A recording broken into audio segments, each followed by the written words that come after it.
फ़लस्तीन और इसराइल के दरमियान जो जंग चल रही थी उसमें सीज़ फायर हो गया। सीज़ फायर के बाद अभी तक 4 बार बंदियों की अदला-बदली हुई है। जो बंधक इसराइल के हमास के पास थे, हमास ने उसमें से कुछ को रिहा किया है। साथ ही इसराइल ने 500 के करीब फ़लस्तीनी जो इसराइल की जेलों में बंद थे उनको रिहा किया है। अब एक बड़ा मसला खड़ा हो गया है। अमेरिका का राष्ट्रपति बनने के बाद डोनाल्ड ट्रंप ने पूरी दुनिया को धमकाना शुरू कर दिया है और वो धमकी अब जो है वो फ़लस्तीन के लोगों के लिए भी है, गाज़ा के लोगों के लिए है। और जब से ये ट्रंप की धमकी सामने आई है उसके बाद से पूरे अरब में, बल्कि पूरी दुनिया में हम कह सकते हैं, बड़ी बेचैनी देखने को नज़र आ रही है और लोग इस पर अपनी-अपनी तरफ से या मुल्कों की तरफ से इस पर बयानात आ रहे हैं। हर मुल्क की तरफ से अपना जो पक्ष है वो पेश किया जा रहा है। ट्रंप का कहना यह है कि गाज़ा पट्टी को पूरी तरह खाली कर दिया जाए और जो भी गाज़ा के रहने वाले हैं उनको इजिप्ट और जॉर्डन अपने मुल्कों में पनाह दे और इसको हम जब रिबिल्ड करेंगे उसके बाद में देखेंगे क्या करना है। और तब तक टेम्पररी और परमानेंटली गाज़ा के लोगों को इजिप्ट और जॉर्डन अपने मुल्कों में पनाह दें। ये बयान धमकी है एक तरह की ट्रंप की फ़लस्तीन के लोगों के लिए, क्योंकि एनेक्स जो इसराइल करता आ रहा है, कब्जा करता आ रहा है, यह उसी का मुहिम का एक हिस्सा है। ग्रेटर इसराइल बनाने की जो मुहिम है इसराइल की, वो ये उसी का एक हिस्सा है। और ट्रंप चूँकि अमेरिका का एक स्टेट है, या खुद ये कह सकते हैं कि इसराइल ही अमेरिका है। अमेरिकी राष्ट्रपति से मिलने के लिए नेतन्याहू अभी पहुंचा हुआ था अमेरिका, वहाँ उनकी मुलाकात हुई और बहुत सारी चीज़ें, हथियारों का देना फिर से शुरू कर दिया है अमेरिका ने। अब जैसे ही ट्रंप का ये बयान सामने आया उसके बाद से अरब मुल्कों में और दुनिया के दूसरे मुल्कों में इस बात को लेकर के बहस शुरू हो गई है और हर मुल्क की तरफ से बयान जारी हो रहे हैं। अरब के मुल्कों की हम बात करें तो उसमें सऊदी अरब, Qatar, UAE, Egypt, Jordan, Syria, Yemen, Iraq, Iran, जितने भी मुल्क हैं, ओमान और अफ्रीका के मुल्कों की तरफ से साउथ अफ्रीका समेत और बहुत सारे मुल्क, वहीं यूरोप यूनियन हो या जर्मनी है, स्पेन, फ्रांस, इनकी तरफ से ये बयान आए कि इस तरह का जो चाहते हैं ट्रंप, वो बिल्कुल अवैध है, गैर कानूनी है और ऐसा नहीं होना चाहिए। ऑस्ट्रेलिया की तरफ से भी इस पर बैन जारी किया गया। वहीं चाइना और रशिया की तरफ से भी बैन आ चुके हैं। साथ ही हमास की तरफ से बहुत सख्ती के साथ इसको लिया। उन्होंने बहुत ही सख्ती के साथ बयान देते हुए कहा है कि हमारी ज़मीन है, हमारे खंडर है और हम अपने खंडरों को भी छोड़ करके नहीं जाएंगे, मर जाएंगे लेकिन गाज़ा को खाली नहीं करेंगे। अब ये जो चीज़ें सामने आ रही हैं, क्या ट्रंप ताकत के जोर पर, क्योंकि आज जो बयान जारी हुआ है इजिप्ट और जॉर्डन की तरफ से, तो इजिप्ट की तरफ से जो बयान है उसके मुताबिक इजिप्ट जंग के लिए तैयार है। अगर इसराइल के साथ जंग होती है तो जंग के लिए तैयार है। तुर्की की तरफ से भी बहुत ही सख्त अल्फाजों में कंडेम किया गया है।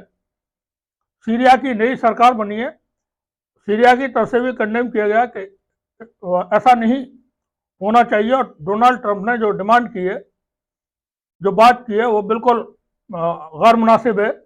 अभी अमेरिका का जो राष्ट्रपति है ट्रंप, और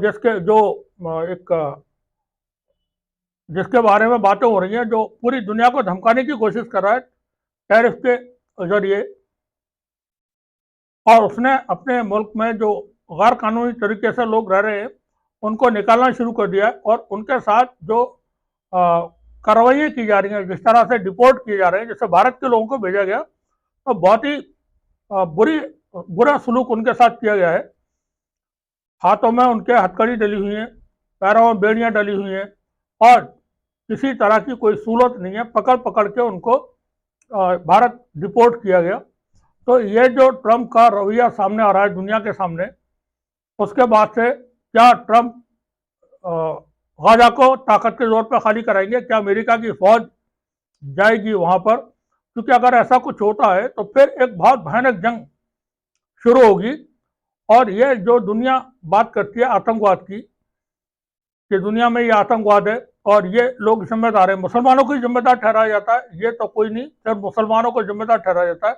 हमारे यहाँ भारत की सरकार भी और हमारे यहाँ का मीडिया भारत का भी, वो हमास के लोगों को टेररिस्ट बोलता है, मुसलमानों को भी आतंकवादी बताते हैं। और हमारे यहाँ तो परसेप्शन था, बड़े बड़े नेता ये कहते थे कि ठीक है मुसलमान आतंकवादी नहीं होते, लेकिन हर आतंकवादी वारदात में पकड़े जाने वाला मुसलमान ही क्यों होता है?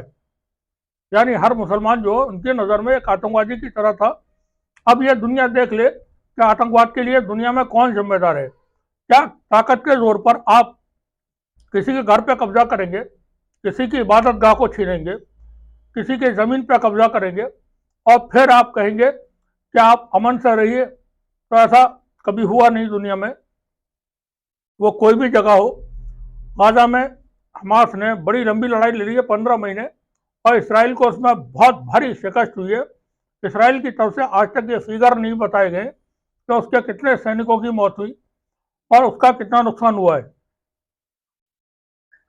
जबकि हमास, ये जो आप विजुअल देख रहे होंगे इसमें देख सकते हैं, जब इसराइल के बंधकों को हमास ने छोड़ा तो पूरी पूरी ब्रिगेड उन्होंने सड़क पे, ये यहाँ देखेंगे आप तस्वीरों में, पूरी ब्रिगेड सड़कों पर उतरी हुई है, हाथों में हथियार मौजूद हैं और बिल्कुल पूरी ताकत के साथ वो मौजूद हैं आज भी गाजा में, जिनको खत्म करने के लिए इसराइल ने, नेतन्याहू ने जंग शुरू की थी। और इस आज़म के साथ कि जब तक एक भी इसराइल हमास का कोई भी लड़ाका रहेगा, एक भी आदमी रहेगा, तब तक यह जंग जारी रहेगी और किसी तरह का कोई उनके साथ समझौता नहीं होगा। लेकिन इसराइल को समझौता किससे करना पड़ा है? हमास के साथ। वो समझौता फ़लस्तीन अथॉरिटी के साथ नहीं हुआ, हमास के साथ समझौता हुआ है और हमास ने ही फिर उनके बंधकों को रिहा किया है। यहाँ देख सकते हैं आप तस्वीरों में, पूरा हमास के लोग खंडोरों में ही मौजूद हैं, हाथों में हथियार हैं और यहाँ बड़े सेलिब्रेशन हो रहे हैं। ये एक फातह कौम जो होती है उसका यहाँ पर आप डेमोन्स्ट्रेशन देख सकते हैं। जो जीतने वाले होते हैं उनका मोरल ही नहीं बल्कि हर तरह से वो हाई होता है, पूरी तरह से। तो यह आप देख सकते हैं कि वो किस तरह से यह मौजूद है और उन पर कोई, इस पर कोई असर भी नहीं। देखें, पूरी जंग में हमास को कोई बहुत ज़्यादा नुकसान नहीं हुए, फ़लस्तीन के लोग शहीद हुए, 1 लाख से शायद शहीद हुए, वो बहुत भारी नुकसान पूरा फ़लस्तीन इसराइल ने खंडर बना दिया। बावजूद इसके हमास ने इसराइल को धूल चटा दी और घुटनों पर ला दिया, जो बहुत ही ताकतवर मुल्क है और जिसके साथ अमेरिका खड़ा हुआ था। अमेरिका की खुफिया एजेंसियाँ CIA मौजूद थी और सेंटकॉम मौजूद था, पेंटागन मौजूद थी, उनके साथ में रहते हुए ये इसराइल को शिकस्त हुई है। अब जो अमेरिका की तरफ से, ट्रंप की तरफ से ये डिमांड की गई है कि गाजा पट्टी को पूरा खाली करके और वहाँ पर हम इनको निकालेंगे और इजिप्ट भेजा जाए और इजिप्ट और जॉर्डन इनको अपने मुल्कों में ले लें। तो अगर ऐसा होता है तो फिर तो एक बहुत भयानक जंग शुरू हो जाएगी और बड़ी कीमत दुनिया को चुकानी पड़ेगी, क्योंकि जंगें कहीं भी हो उसके नुकसान सभी को होते हैं। अगर गाजा के साथ ऐसा होता है, फ़लस्तीनियों के साथ ऐसा होता है तो पूरे अरब में आग लग जाएगी।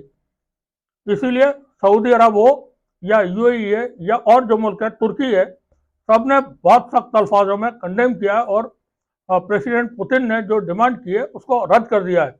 यूरोपियन यूनियन की तरफ से भी बैन आ चुका है और उन्होंने भी इसको, ट्रंप की डिमांड को रद्द किया है और कहा है कि ये बिल्कुल गैर कानूनी है और ऐसा नहीं हो सकता। और गाजा की ज़मीन फ़लस्तीन के लोगों की अपनी ज़मीन है।